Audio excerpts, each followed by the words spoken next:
छात्रों, मैं अमित बचकैया माँ सरस्वती कोचिंग सेंटर जयश्रीनगर से आप सभी के बीच में पुनः एक बार फिर से आ गया हूँ उसी जोश के साथ। अब की बार थोड़ा नया है हमारे पास और हम आ गए हैं आपके लिए लेकर के कुछ खास, यानी कि कक्षा 11वीं की गणित, जिसमें हम आपके लिए जो है द्विपद प्रमेय, ये बहुत ही खास है द्विपद प्रमेय, तो इसके बारे में बताने जा रहे हैं। इसमें छात्रों के लिए कुछ परेशानी भी जा रही है, तो इसके लिए हम बहुत ही सरल तरीके से समझेंगे ताकि आपको कोई कठिनाई का सामना ना करना पड़े। तो द्विपद प्रमेय को समझने के लिए हमें ये जानना पड़ेगा सबसे पहले कि ये द्विपद प्रमेय किसने बनाई है, क्या है, इसका कारण क्या है, या मतलब किस लिए इसका उपयोग किया जाता है। तो मैं आपको बताना चाहता हूँ, इससे पहले मैं आपको बता दूं कि आपको हमारे चैनल को सब्सक्राइब करना है, वीडियो को लाइक करना है और शेयर भी करना है। कमेंट करें आपको कुछ समझ में नहीं आता है तब। तो भैया आपके लिए मैं बता दूं कि ये जो द्विपद प्रमेय है, ये प्रमेय हमारे लिए एक हमारे फ्रांस के गणितज्ञ थे। फ्रांस के गणितज्ञ थे, कौन थे? ब्लेज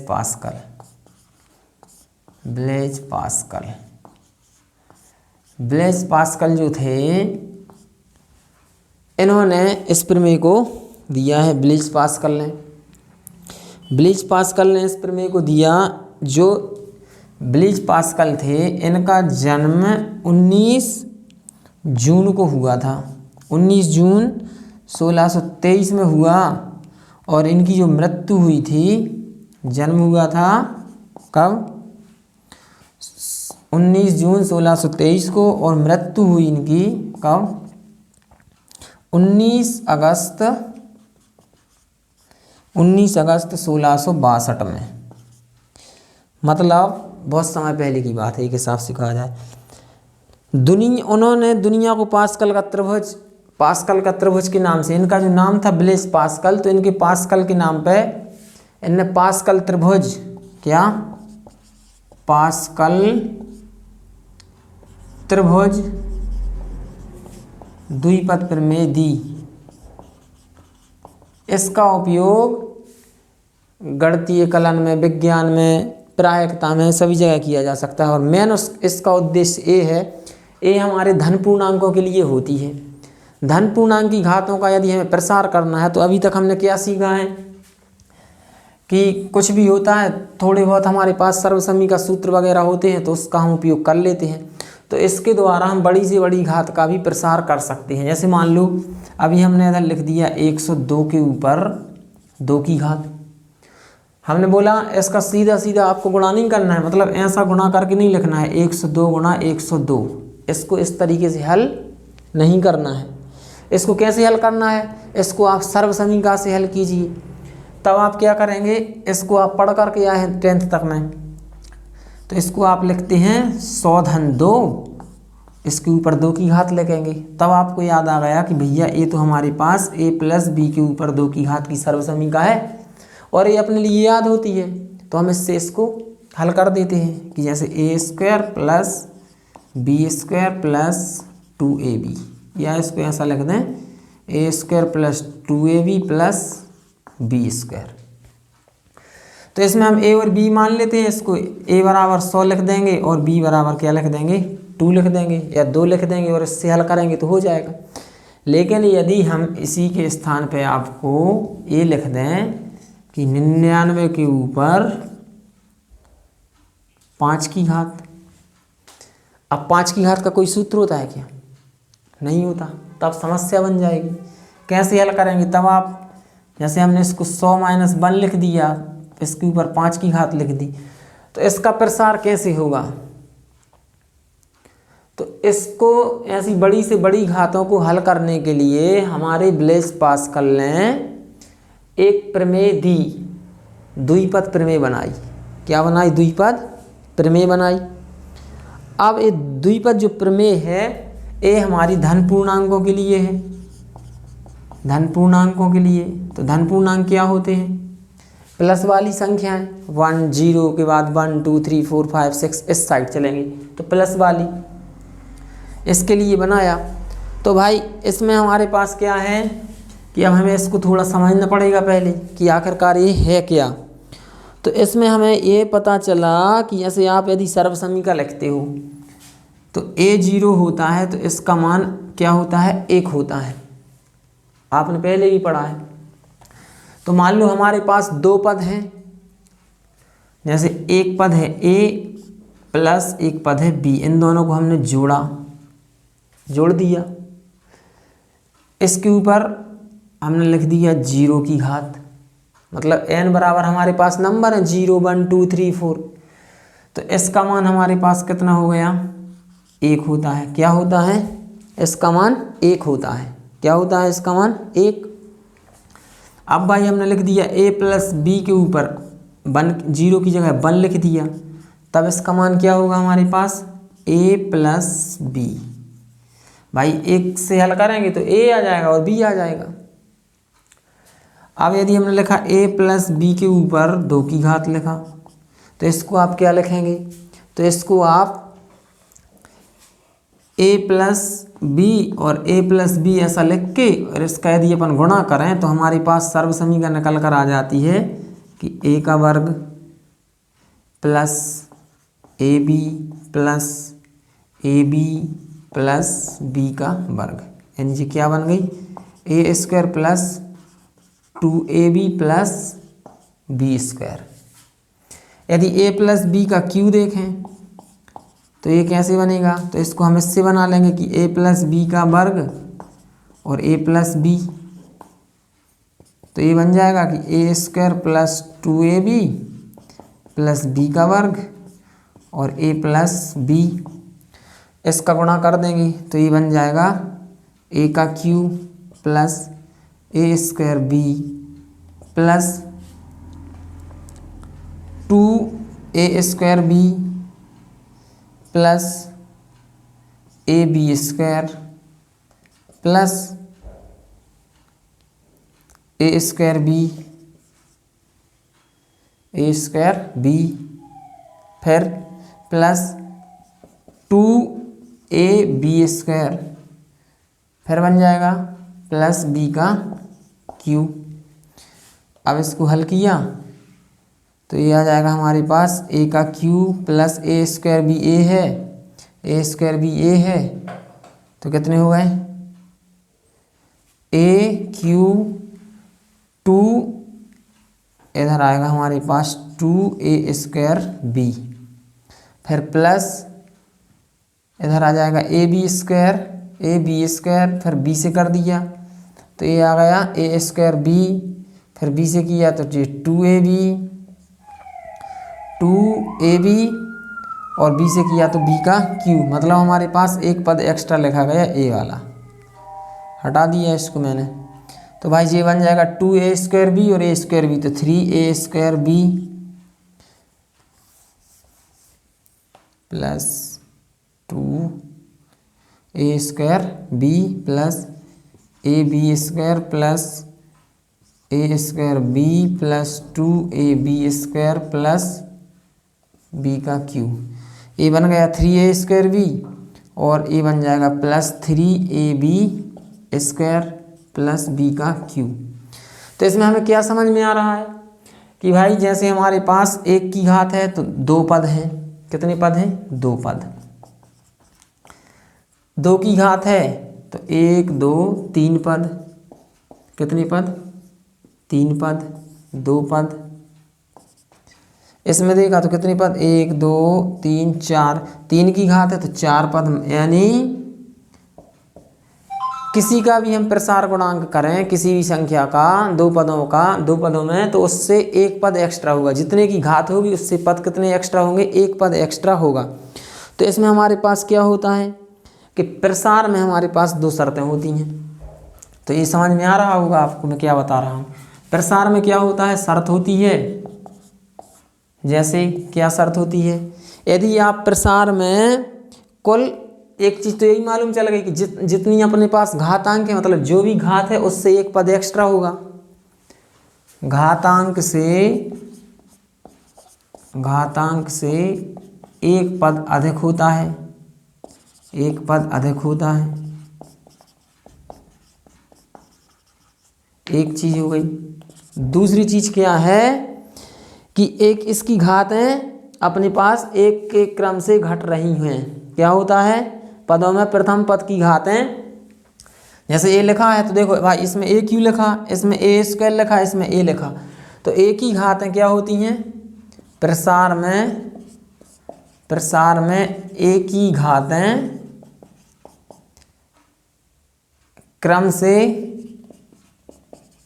घट रही हैं। क्या हो रही हैं घट रही हैं।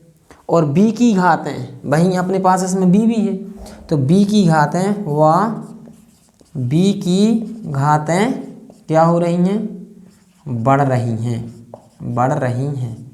तो एक ये चीज़ होती है कि a का मान धीरे धीरे कम होता जाएगा और b का मान क्रम से उतना ही जे कम होगा वो उस तरीके से बन करके बढ़ेगा। तो ये हमारे पास दो चीज़ें इसमें होती हैं। तीसरा होता है कि a और b यदि इन दोनों को हम जोड़ें तो जो हमारे पास गुणांक घातांक होता है उसकी घातें जोड़ के टोटल a बनाती हैं। जैसे इसमें a स्क्वायर लिखा है, जैसे इसमें a है और b है, तो इसमें एक की घात और एक की घात जोड़ के कितने की हो गई 2 की, तो ये 2 की घात है। तो क्या होता है घातों का योग अपना प्रसार में प्रत्येक पद में क्या होता है योग समान होता है।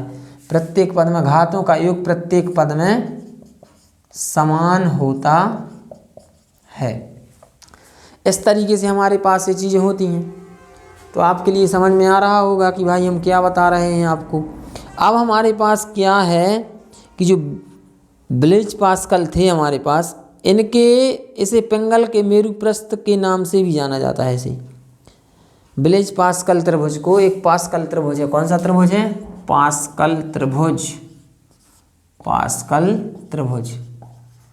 तो इस पास्कल त्रिभुज को पिंगल के मेरु प्रस्थ के नाम से भी जाना जाता है। किस नाम से जाना जाता है पिंगल के मेरु प्रस्थ के नाम से जाना जाता है। पास्कल त्रिभुज को पिंगल के मेरु प्रस्थ के नाम से जाना जाता है। इस चीज़ को आप अच्छे से ध्यान रखना भाई, ये नया है बिल्कुल। इससे क्या होता है यदि मान लो एक सही विकल्प बन गया है खाली स्थान, तो ये नंबर कोई बच्चा नहीं ले पाएगा। जिसने ध्यान से पढ़ा तो उसको ही नंबर मिल पाएगा। ही पिंगल के मेरु प्रस्थ के नाम से जाना जाता है। किसको पास्कल त्रिभुज को खाली स्थान के नाम से जाना जाता है। तो किस नाम से जाना जाता है पिंगल के मेरु प्रस्थ के नाम से। इसको ध्यान रखना। तो ये चीज़ हमारे लिए पता चली कि भैया द्विपद प्रमेय जो होगी उसमें क्या होगा प्रसार जितने पद होंगे जितने घातांक होगी हमारे पास उससे एक पद अधिक होगा। दूसरी चीज़ घातों का योग समान होगा। तीसरी चीज़ दो पद हैं तो जैसे एक पद ए मतलब एक अपने पास गुणांक ए है और एक बी है, तो ए की घातें क्रम से घटेंगी और बी की घातें क्रम से क्या होंगी बढ़ेंगी। जैसे ए की घात है तो वो घटती जाएगी। जैसे 8 9 है तो अगली बार ए 8 हो जाएगा, ए 7 हो जाएगा। और यदि इसके साथ में बी 0 है तो जी अगली बार बी 1 हो जाएगा, बी 2 हो जाएगा। इस तरीके से हमारे पास चलेगा। अब भाई क्या होता है इसके लिए इन्होंने एक चीज़ लिखी है और जो हम किस में पढ़ कर आए हैं क्रमचय और संचय में। किसमें क्रमचय और संचय। तो इसमें एक सूत्र दिया था हमारे पास कि एनसीआर बराबर सूत्र था फैक्टोरियल एन बटे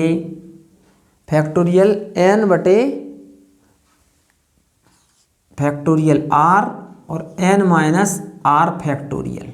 ये फैक्टोरियल का निशान है, फैक्टोरियल है ये। इस सूत्र का उपयोग करते हैं तो एन इधर क्या है हमारे पास संख्या है, मतलब जो भी गुणांक होंगे। आर का मान भी हमारे पास होगा तो ये हमारे पास 2 मान होंगे। तो ये हमारे पास कुल चीज़ है, ये हम चुनते हैं। कितनी चुननी है, क्या करना है, कैसा बनाना है, ये सब है। तो n हमारे पास ऋणोत्तर पूर्णांक नहीं होता है। तो इसमें क्या होता है, जैसे मान लो हमने, अब हम आपके लिए इसका उपयोग बताएंगे अभी। तो हम आपको पहले इससे क्या बताना है, इससे पहले द्विपद प्रमेय लिख के बता दें कि भाई जो द्विपद प्रमेय है आखिर वो क्या है। तो द्विपद जो प्रमेय है इसको हम लिखेंगे। तो भाई ये द्विपद प्रमेय हम बता रहे हैं आपके लिए कि द्विपद प्रमेय जो है धन पूर्णांक के लिए वो है हमारे पास a प्लस बी के ऊपर n की घात है मान लो। तो इसका जो रूप होता है वो होता है NC0 a के ऊपर n की घात और b के ऊपर 0 की घात प्लस फिर एक क्रम से चलता जाएगा NC1 a n-1 b1 plus NC2 a n-2 b2 plus NC3 a n-3 b3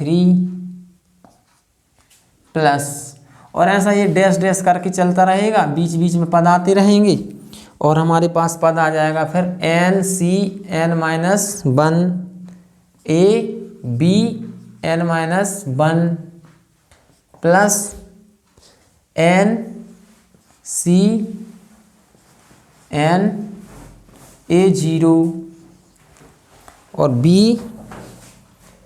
के ऊपर n की घात। या इसको हम ऐसा लिख सकते हैं a(n-n) और b के ऊपर n की घात।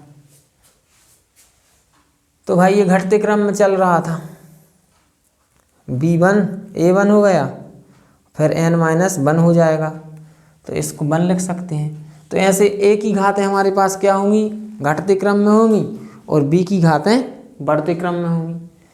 तो a NC0 है। तो इस तरीके से हमें मालूम चला कि भाई ये हमारी क्या है, द्विपद प्रमेय है। कौन सी प्रमेय है, द्विपद प्रमेय।